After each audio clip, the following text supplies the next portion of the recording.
জামাতি, রোহিঙ্গা, বাংলাদেশি তাদের সবাইকে ওনার আবদার ভোটার লিস্টে রাখতে হবে। বাবা বানিয়েছে, শাশুড়িকে মা বানিয়েছে, এই সমস্ত করে সমস্ত ভোটার লিস্টে নাম তুলেছে। ওনার বাড়ি থেকে 20 মিনিট দূরত্ব আনন্দপুরে 25 জন শ্রমিকের মৃত্যু হয়েছে, তারা ঝলসে মারা গিয়েছেন। সেখানে তিনি 1 মিনিটের জন্য যাওয়ার সময় হয়নি। তিনি এখান থেকে দিল্লি গিয়েছেন কাদের জন্যে? যে জামাতি, রোহিঙ্গা, বাংলাদেশি তাদের সবাইকে ওনার আবদার ভোটার লিস্টে রাখতে হবে। তিনি বলেছেন কি লজিক্যাল ডিসক্রিপেন্সি যাদের হয়েছে কারোকে ভোটার লিস্ট থেকে বাদ দেওয়া যাবে না, সবাইকে রাখতে হবে। আর তিনি হচ্ছেন এটা জানেন যে লজিক্যাল ডিসক্রিপেন্সির মধ্যে বড় অংশ আছে যে এই বাংলাদেশি যারা হচ্ছে এসে বাবাকে শ্বশুরকে বাবা বানিয়েছে, শাশুড়িকে মা বানিয়েছে, এই সমস্ত করে সমস্ত ভোটার লিস্টে নাম তুলেছে। তো তার উদ্দেশ্য একটাই যে তার প্রাণ তাদের জন্য কাঁদছে, জামাতি, বাংলাদেশি এবং রোহিঙ্গা তাদের জন্য তিনি সবকিছু করতে পারেন, কিন্তু পশ্চিম বাংলার মানুষের জন্য তিনি কিছু করবেন না।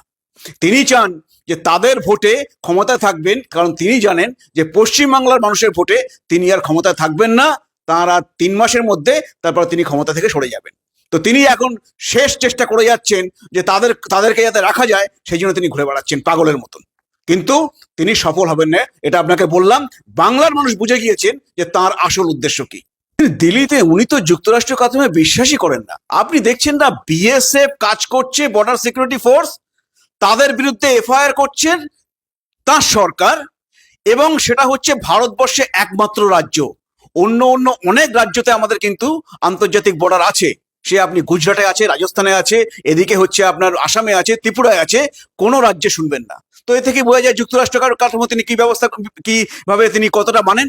তিনি হচ্ছেন কেন্দ্রীয় সরকারকে, সিএজি রিপোর্ট বলছে 2 লক্ষ কোটি টাকার কোনো হিসেব দেননি, টাকা সমস্ত চুরি হয়েছে।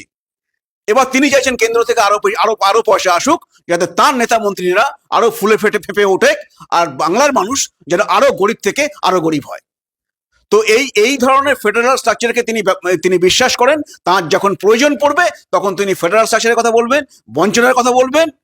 যখন তাকে হচ্ছে বলা হবে যে একটা সহায়তা করতে, সে আপনি নির্বাচন কমিশন বলুন, ইডি সিবিআই বলুন, তিনি কোনো সহায়তা করবেন না। তিনি দৌড়ে যাবেন আইপ্যাকের ওখান থেকে ফাইল তুলে আনার জন্যে, কিন্তু তিনি কখনো ওই আনন্দপুরে যাবেন না মানুষ যেখানে মারা গিয়েছে তাদেরকে দেখতে। তো তার উদ্দেশ্য পরিষ্কার, তিনি শুধু তার দলটা বোঝেন, তিনি তার ক্ষমতা বোঝেন, আর তিনি হচ্ছেন এই বাংলাদেশিদের বোঝেন, তার ভোট ব্যাংক বোঝেন, তাছাড়া তিনি আর কিছু বোঝেন না। তাকে দিয়ে অন্তত আপামর পশ্চিমবঙ্গবাসী, আমরা যারা ভারতীয়, আমাদের কিছু হবে না। ওরা অনেক স্বপ্ন দেখেন। আপনি জানেন যে পশ্চিমবঙ্গের বাইরে ওনারা বিভিন্ন রাজ্যে গিয়ে চেষ্টা করেছেন। সে হচ্ছে আপনি বলতে পারেন ত্রিপুরায় গিয়ে, গোয়ায় গিয়ে, সব জায়গায় ফেল হয়েছে।